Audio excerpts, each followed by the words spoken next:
क्या कर रहे थे आप? फिर से अनब्लॉक करने का मन कर रहा था ना? वो पल याद करो, किस सिचुएशन में तुमने उस इंसान को ब्लॉक किया था, जब आपको लगा था कि अब हद पार हो गई है। अगर वो इंसान अपने धोखा देने वाले हुनर को नहीं भुला पाया है ना, तो आप इतनी जल्दी कैसे भूल गए? ब्लॉक ही रहने दो उसको, क्योंकि ऐसा इंसान ब्लॉक लिस्ट में ही डिजर्व करता है। और अगर आप डिसाइड ही नहीं कर पा रहे हो कि उसे ब्लॉक लिस्ट में रखना चाहिए या ब्लॉक लिस्ट से निकालना चाहिए, अगर डिसीजन नहीं ले पा रहे हो ना, तो सुनो, उस इंसान की अब भी वही कोशिश होगी कि एक बार फिर से आपको बेवकूफ़ बनाया जाए। आपको पता है सबसे खतरनाक चीज़ क्या होती है? किसी गलत इंसान की आदत पड़ जाना। दुनिया की सबसे गंदी हैबिट है ये, क्योंकि जब इंसान एक गलत इंसान का आदी हो जाता है ना, फिर उसका दर्द भी उसे प्यार लगने लगता है। वो दर्द में भी फिर प्राउड फील करता है। उसे अपनी इंसल्ट भी अटैचमेंट लगने लगती है। और इंतज़ार, वो तो उसकी लाइफ का एक हिस्सा बन चुका होता है। और आप भी वही कर रहे हो। एक मैसेज के लिए इंतज़ार, एक कॉल के लिए इंतज़ार, और एक आई मिस यू के लिए इंतज़ार। लेकिन क्या सामने वाले ने कभी ये समझा है कि आपके अंदर क्या चल रहा है? नहीं, क्योंकि कुछ लोग सिर्फ प्यार नहीं करते, सिर्फ अटेंशन को कंज्यूम करते हैं, टाइम पास करते हैं। इसीलिए ब्लॉक ही रखो उसे, क्योंकि जो इंसान सच में प्यार करता है ना, वो इनसिक्योरिटी तो बिल्कुल नहीं देता और बार बार छोड़ने की धमकी नहीं देता।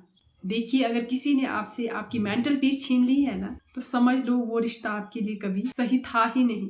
वो आपके इमोशन पर चलने वाला एक पैरासाइट था। उसकी वजह से आपकी प्रायोरिटीज बदल चुकी थी। आपके सपने, जो कि अभी फिलहाल के लिए साइड में पड़े हैं, आपका फोकस मर चुका है। और आप ये सब पहले से जानते थे, फिर भी छोड़ नहीं पा रहे थे, क्योंकि आप उस इंसान के एडिक्टेड थे। एक गलत इंसान के एडिक्टेड थे आप। और इस एडिक्शन का इलाज है साइलेंस, डिस्टेंस और सेल्फ रिस्पेक्ट। इसीलिए ब्लॉक रखना ज़रूरी है, क्योंकि कुछ दरवाजे दोबारा ना खोले जाए तो बेहतर होता है। और इसी तरह से कुछ रिश्ते दोबारा बनाने के लिए कभी नहीं होते। कुछ लोग ना लाइफ में लेसन बनकर आते हैं, लाइफ पार्टनर बनकर नहीं आते। और आप किसी भी रिश्ते को डेस्टिनी बनाने पे तुल जाते हो। ज़रा थोड़े से आप बैक चाहिए, रिवर्स चाहिए। आपको याद होगा जब आपके साथ गलत हो रहा था, रिप्लाईज बदलने लगे थे, जब एफर्ट्स कम होने लगे थे, जब एक्सक्यूज बढ़ने लगे थे, जब बिजी हूं के पीछे ना प्रायोरिटीज छुपने लगी थी। हमारा दिमाग उसी दिन समझ गया था, लेकिन दिल ने स्वीकार नहीं किया, क्योंकि इंसान ना सच से ज्यादा उम्मीद से प्यार करता है। और यही उम्मीद ना इंसान को सबसे ज्यादा तोड़ती है, सबसे ज्यादा दर्द देती है। देखो, कितनी बार आपने खुद को समझाया होगा कि चलो कोई बात नहीं, उसका मूड खराब होगा, सच में बिजी होगा या बिजी होगी, कि शायद मैं ओवर थिंकिंग कर रहा या कर रही हूँ। जो तुमसे सच्चा प्यार करता है ना, वो तुम्हें ओवर थिंकिंग करने की तो कभी नौबत ही नहीं आने देता। वो क्लियरिटी देता है, वो सुकून देता है, वो सिक्योरिटी देता है। और जहाँ पे हर रोज एंजाइटी मिले, जहाँ पे हर रोज इमोशनल वॉर चल रहा हो, तो वहाँ पे हर बार लड़ना ना बहादुरी नहीं होता। कभी कभी पीछे हट जाना सेल्फ रिस्पेक्ट का सम्मान होता है। और आपने खुद को बचाने के लिए तो उसे ब्लॉक किया है, और ये आपकी लाइफ का सबसे मैच्योर डिसीजन था।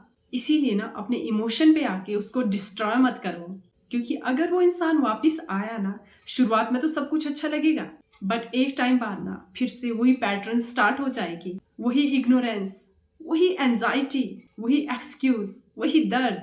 और फिर एक दिन आप खुद से जरूर यही सवाल पूछोगे कि मैंने ये फिर से क्या कर दिया। इसीलिए रुको, फोन को नीचे रखो, थोड़ा सा अपने दिल को रो देने दो, कोई बात नहीं, बट अपना फ्यूचर ना डिस्ट्रॉय मत करो। आपको पता है ना, दुनिया का सबसे बड़ा रिवेंज क्या होता है? खुश रहना। इतना ग्रो करो अपनी लाइफ में ना, जिसने तुम्हें तोड़ा था वो आपकी खुशी देखकर ना अंदर से टूट जाए। उसको पछतावा होना चाहिए, और ये सेल्फ स्टीम होना चाहिए आपके अंदर। बट इसके लिए ना सबसे पहले आपको फिर से स्ट्रांग बनना पड़ेगा। अपने गोल्स पर, अपने सपनों पर फिर से आपको काम करना पड़ेगा, और अपने कॉन्फिडेंस को ना फिर से जगाना पड़ेगा। क्योंकि आप सिर्फ ब्रेकअप सर्वाइव करने के लिए पैदा नहीं हुए हो, आप कुछ बड़ा करने के लिए पैदा हुए हो। आपके अंदर पोटेंशियल है, आपके अंदर वो पावर है जो एक दिन पूरी दुनिया को एहसास करवा सकती है। और आप क्या कर रहे हो, आप उसी पोटेंशियल को ना किसी गलत इंसान की मेमोरी में वेस्ट कर रहे हो।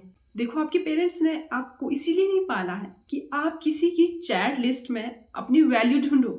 आपके पेरेंट्स ने आपको इसीलिए मजबूत नहीं बनाया कि तुम किसी के सीन और अनसीन से बिल्कुल टूट जाओ, बिखर जाओ। आप उससे कहीं ऊपर हो।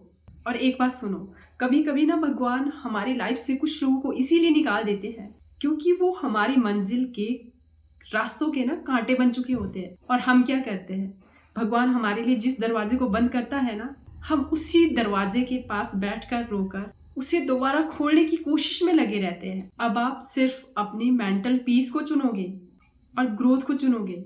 ये लाइफ ना बहुत छोटी है, इसे किसी ऐसे इंसान के लिए बर्बाद मत करो जो कभी आपके आंसुओं की कीमत ही नहीं समझ पाया। और हाँ सुनो, एक टाइम ऐसा भी आएगा जब उसका ख्याल आते ही ना आपको बिल्कुल भी दर्द नहीं होगा। एक हल्की सी मुस्कान आएगी और आप कहेगी कि अच्छा हुआ वो चला गया या वो चली गई। और वो दिन पता कब आएगा? वो दिन तभी आएगा जब तुम आज स्ट्रांग रहोगे, जब उसे तुम अनब्लॉक नहीं करोगे।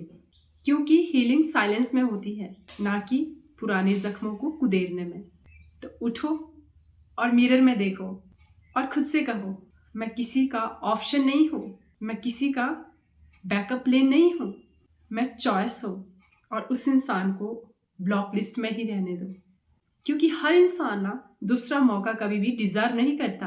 और आप बिल्कुल भी दुखी मत होना, क्योंकि तुम अब हार नहीं रहे हो, तुम जीत रहे हो। देखो, जिस दिन आपने खुद की वैल्यू समझ ली ना, उस दिन कोई भी इंसान आपको मैनिपुलेट कभी नहीं कर पाएगा। तो अगर फिर से आपकी फिंगर ना अनब्लॉक की तरफ जा रही है ना, तो अपनी उन टूटी हुई रातों को याद करो, उन आंसुओं को याद करो, अपनी सेल्फ रिस्पेक्ट को याद करो। फिर खुद से कहना कि नहीं, अब कभी नहीं। So that's it for today. Hope कि मेरा ये वीडियो आपकी लाइफ में बहुत ज़्यादा वैल्यू ऐड करने वाला है। तो अगर आप मेरे चैनल पे पहली बार विजिट कर रहे हैं तो आप मेरे चैनल को सब्सक्राइब कर सकते हैं। पास में जो बेल आइकॉन है उसको भी आप ज़रूर हिट करें, ताकि मेरी आने वाली हर वीडियो की नोटिफिकेशन आप तक पहुँचती रहे। क्योंकि इस चैनल पे मैं ऐसी वीडियोज़ अपलोड करती हूँ जो कि आपकी क्वालिटी ऑफ लाइफ को इम्प्रूव कर सके। See you in the next video. Till then stay happy and stay positive and stay strong.